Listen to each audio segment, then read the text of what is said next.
Hello again and welcome to Legal Lite, the e-discovery video blog and podcast where we discuss everything e-discovery, except for this episode. Being November, we're raising awareness of male health issues, and particularly in this episode, prostate cancer.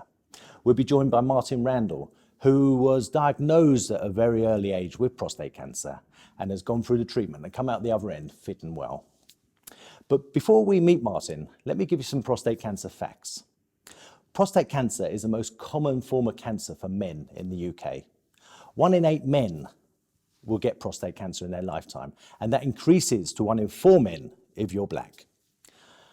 There are over 130 new cases of prostate cancer diagnosed every single day. That's 47,000 per year. Now, every 45 minutes, a man dies of prostate cancer, and that's 11,500 a year. Now, risks increase after the age of 50. Indeed, most men who are diagnosed are over 50.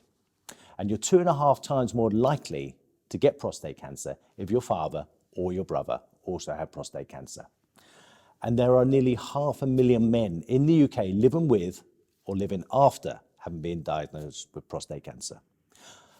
But with no further ado, let us meet Martin. Welcome. Thanks, Matt. Thanks for coming in. No problem. I know it's a very emotive subject, so just let me know if you find some of the questions difficult. No, we'll do, yeah. But before we dive into that, tell me a bit about you. You're a London taxi driver. I am, yes. Yeah, well known to be some of the best in the world. London's finest, as we like to say, yeah. Yeah. Why is it considered as such? I think it's the learning process that we're put through to actually learn the knowledge of London, as it's called.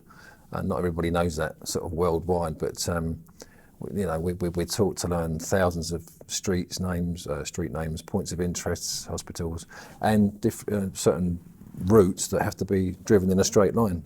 So as opposed to going up and around, and and it's just it's a long process, but one of the best things I've ever done in my life.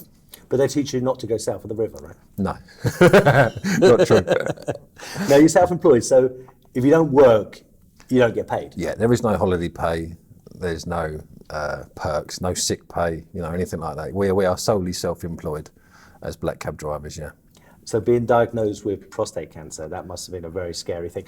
Not just on the health side, but you're a young man, young family. Yes, yeah. My little daughter was 3 at the time when I was diagnosed, and it was a bit worrying. So when were you diagnosed? It was actually in the August of 2016. Was diagnosed. I had various sort of tests leading up to it, but I actually got the bad news, if you like, I think it was August the 11th, if I remember rightly. Then my wife and I then went to see my consultant, the specialist, in the September. He told me, "Don't worry, you're lucky we've got this early." And I'll be eternally grateful to Dr. Altass, who was my guy. How old were you? I was 44 at the time. That's really young. Yes, it is. Having spoken to the specialist, though, he did actually say to me, "You'd be incredibly unlucky as a 44-year-old man to have it." He said, "But however, younger men are slipping through the net more and more nowadays, every week." Well, that leads on to my next question. How were you diagnosed? Did you have symptoms? No symptoms, nothing whatsoever. I went to the doctors for a random blood test about something totally different.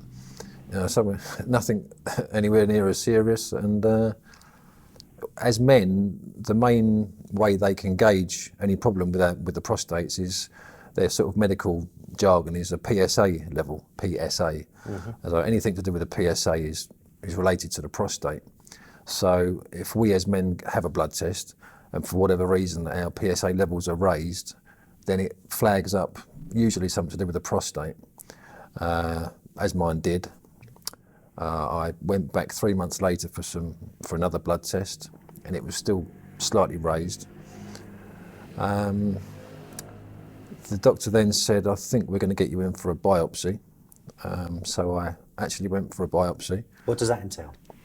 Well, there were two, probably more than two, but I had 2 different type of biopsies. The first one was they sort of go in through your back door and they just take some swabs from your prostate. that came back fine, right? But then as we sort of time went by, went back, had some more blood tests, and it was still very raised, the PSA levels. So as the doctor explained to me, I didn't even know what a prostate was, Matt, to be honest. I knew it was something in us underneath, but I really didn't know. And so the doctor sort of explained to me, he said, if you imagine a tangerine, and that's your prostate.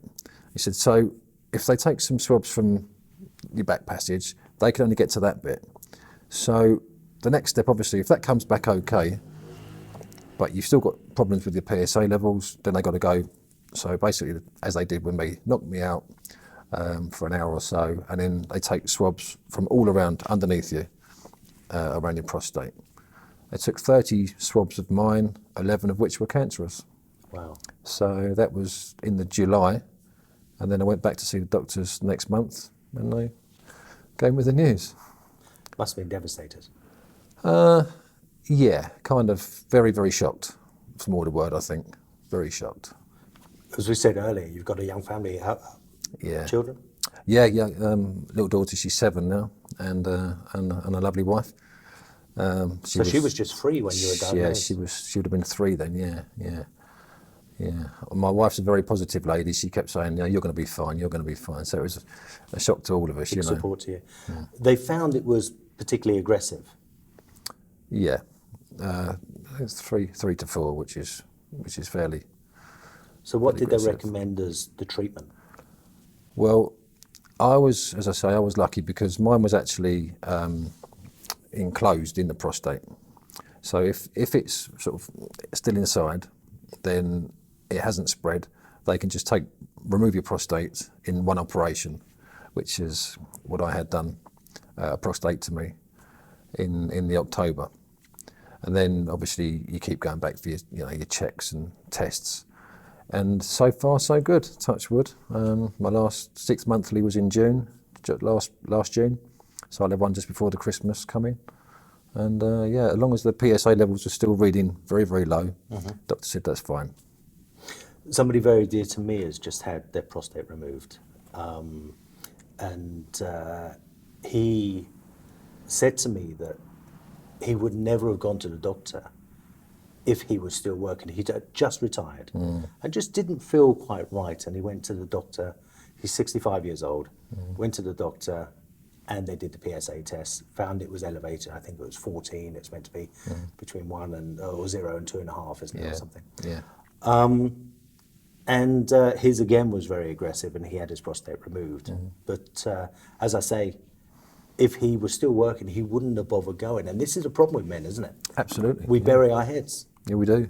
Yeah. And we're fearful of the consequences of, being diagnosed with something, but the consequences of not being diagnosed are obviously far greater. Yeah. I mean, being a man, there's lots of worries about how things will work afterwards. This must have played on your mind, particularly seeing how young you are. It did, but again, my specialist sort of just explained everything to me, made me feel totally at ease, and pretty much assured me we'd be okay. And thank the Lord we are. Now, I know what my friend went through, and I was amazed to see the technology involved nowadays. You had the same operation. Talk us through that. Yeah, so I had what they call the laparoscopic, or the robot,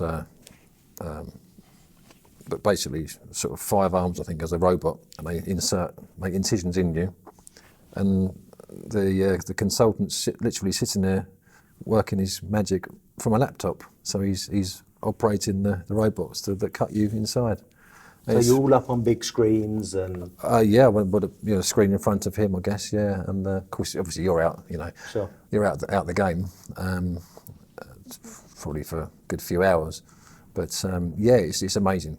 And the idea of this robotic process they use now is that it's internally you heal a lot quicker, as opposed to sort of cutting you with a big... And of course, a major part of that is preserving the nerves that make everything work. Yeah. Because it's much more accurate. Yes, yeah. I mean, obviously, the nerves are the thing that that make them enable you to function. Exactly. Yeah. And so the more they preserve them, the better it is. Yeah, obviously. So your recovery-wise, how long was your recovery from that operation? Yeah, I've always been quite an active kind of person anyway. I like going to the gym a couple of 3 times a week, and the doctor said to me, leave it alone for 3 months. You know, don't do anything, just literally, just, you know, take it easy, relax, have a walk. He said walking's one of the best things to do, which I did. And when I went back, you know, it was all okay. So, I know my friend, the hospital is just St Thomas's over Westminster. They put on lots of seminars even after the op to explain how they should be feeling right now. And did you have all of those? No. Really? No. So they're getting better in their care and their aftercare. Yeah. As time goes on. That is good. Yeah. No, I just sort of sent home and told to take it easy. Yeah. So when did you start getting back to? So it's three months of sitting around. And 3 months. Yeah. Healing. Yeah. When did you start to feel as if things were getting better? Probably around the sort of 8 to 10 week mark, I guess. You start to feel a bit sort of sore and bruised, you know, just generally moving around for a good few weeks, because you are, you know, internally. But yeah, probably 10 weeks, you start to feel better. You must feel incredibly grateful for that blood test. Oh, can't even describe how You wouldn't be grateful I here am. today if you hadn't have had that blood test. No, I wouldn't know. No, you can't put it into words how grateful you are for these things. And as I say, totally random. So this is the thing that any brothers out there, any men out there, you know, must realise that it's just a simple blood test if you're worried about anything to do with the prostate, and that can sort of lead you on to a better life, shall we say. So go and get your PSA test, I think, is the message there. Yeah. Particularly if you're age 45 or over.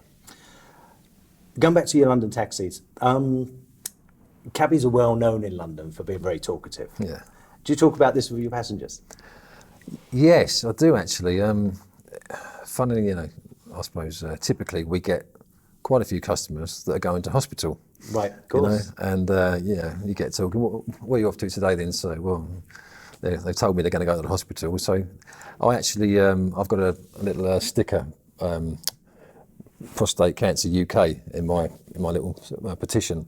And so, if any of the gentlemen are sort of going through it, or the ladies, you know, they say, oh, my husband suffered from this, and it brings up a conversation, and obviously I can relate to them on the journey, which is nice, because I try and, you know, put their mind at rest as much as I can. You got any funny stories about it? I know it's not a funny subject, but... None that I could repeat, really, no. Well, Martin, thanks so much for coming in. You're welcome, It's mate, been no a problem. real pleasure talking to you about this today. And hopefully, if just one person gets their PSA levels checked and it comes back positive, then we've done some good here today, haven't we? Yeah. Please, guys, I beg of you, any problems you think you have, just get a blood test done, and the rest will be taken care of. Thanks so much, Martin. Thanks, mate. Appreciate it. Cheers. Well, guys, that was pretty heavy, huh? But the good news is that if you are diagnosed with prostate cancer and that diagnosis comes early, you have a 99% chance of being cured. So go ahead, get to your doctor, get that PSA test, particularly if you're over 45 years old. Now, I don't have to tell you, if you like what you see today, don't forget to subscribe, hit the bell, comment, and like. We'll see you next time.